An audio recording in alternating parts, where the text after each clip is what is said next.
So ಏನಿಲ್ಲ, ನಿನ್ನೆ ಹೇಳಿದ ಹಾಗೆ ಇವತ್ತು ಬೆಳಗ್ಗೆ 8 ಗಂಟೆಯಿಂದ ಮಹಾರಾಜ ಗ್ರೌಂಡ್ಸ್ನಲ್ಲಿ ಜಾನಕಿ ಅಮ್ಮ ಅವರ ದೇಹನ ಇಟ್ಟು ಎಲ್ಲ ಅಭಿಮಾನಿಗಳಿಗೂ ಕೂಡ ದರ್ಶನಕ್ಕೆ ಅವಕಾಶ ಮಾಡಿಕೊಟ್ಟಿದ್ವಿ. ಇಲ್ಲಿ 3:15 ತನಕ ಬಹುಶಃ ಇಲ್ಲೇ ಇಟ್ಟಿರ್ತೀವಿ. ಅದರ ನಂತರ 3:15ಗೆ ಇಲ್ಲಿಂದ HD ಕೋಟೆ ತಾಲೂಕಿನ ಕಣಿಯನಹುಂಡಿ ಆ ಗ್ರಾಮದಲ್ಲಿ ಅಂತಿಮ ಸಂಸ್ಕಾರ ನಡೆಸಲಾಗುತ್ತೆ.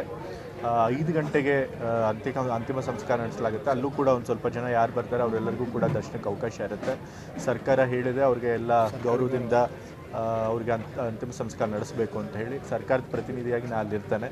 ಸೊ ಎಲ್ಲ ಸಿದ್ಧತೆಗಳನ್ನು ಕೂಡ ಮಾಡಿದ್ದೇವೆ. ಎಲ್ಲರಿಗೂ ಕೂಡ ದರ್ಶನಕ್ಕೆ ಸುಲಭವಾಗಿ ಅನುವು ಮಾಡಿಕೊಟ್ಟಿದ್ದೇವೆ. ಸೊ ಹಾಗಾಗಿ ಎಲ್ಲ ವ್ಯವಸ್ಥೆ ಚೆನ್ನಾಗಿ ಆಗಿದೆ.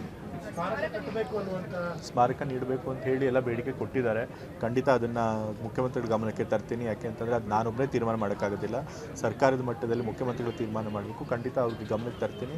ಮತ್ತು ನಾನು ಕೂಡ ಅವ್ರಿಗೆ ಬೇಡಿಕೆ ಇಡ್ತೀನಿ. ಯಾಕೆಂತಂದರೆ ಜಾನಕಿ ಅಮ್ಮನವರು ಮೈಸೂರಿನ ಜೊತೆಗೆ ಬಹಳ ದೊಡ್ಡ ನಂಟಿತ್ತು. ಅವರ ಪತಿಯವರು ಕೂಡ ಮೈಸೂರಿನವರೇ.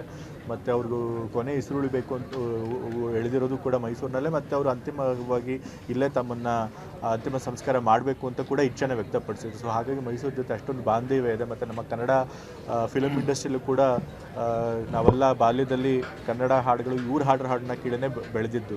ಸೊ ಹಾಗಾಗಿ ಕರ್ನಾಟಕಕ್ಕೂ ಅವ್ರದ್ದು ಕೊಡುಗೆ ಇದೆ. ಸೊ ಎಲ್ಲ ಕಾರಣದಿಂದ ಸ್ಮಾರಕ ಮಾಡಿದ್ರೆ ಒಳ್ಳೆಯದು, ಅವ್ರಿಗೆ ಸರಿಯಾದಂಥ ಗೌರವ ತೋರಿಸಂಗೆ ಆಗುತ್ತೆ. ಮುಖ್ಯಮಂತ್ರಿಗಳು ನಾನು ಕೂಡ ಬೇಡಿಕೆ ಇಡ್ತೀನಿ. ಅದಿನ್ನೂ ಡಿಸೈಡ್ ಮಾಡಿಲ್ಲ. ಯಾಕೆಂತಂದರೆ ಆ ಜಾಗ ಬಂದು ಪ್ರೈವೇಟ್ ಅವ್ರದ್ದು.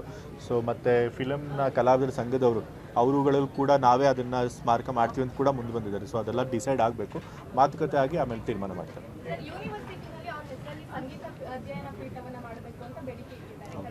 ಅವ್ರ ಹೆಸರಲ್ಲಿ ಬೇಕಾದಷ್ಟು ಅವರನ್ನು ನೆನಪನ್ನು ಉಳಿಸ್ಕೊಳ್ಬೇಕು ಅಂತ ಹೇಳಿ ಬೇಕಾದಷ್ಟು ಕಾರ್ಯಕ್ರಮಗಳನ್ನು ಮಾಡಬೇಕು ಅಂತ ಬಹಳಷ್ಟು ಸಲಹೆಗಳು ಬಂದಿದೆ. ಅದನ್ನೆಲ್ಲ ಪರಿಶೀಲಿಸಿ ಸರ್ಕಾರದ ಗಮನಕ್ಕೆ ತಂದು ಯಾವ್ದು ಮಾಡೋಕ್ಕೆ ಸಾಧ್ಯ ಆಗುತ್ತೋ ಅದನ್ನು ಮಾಡ್ತಾರೆ.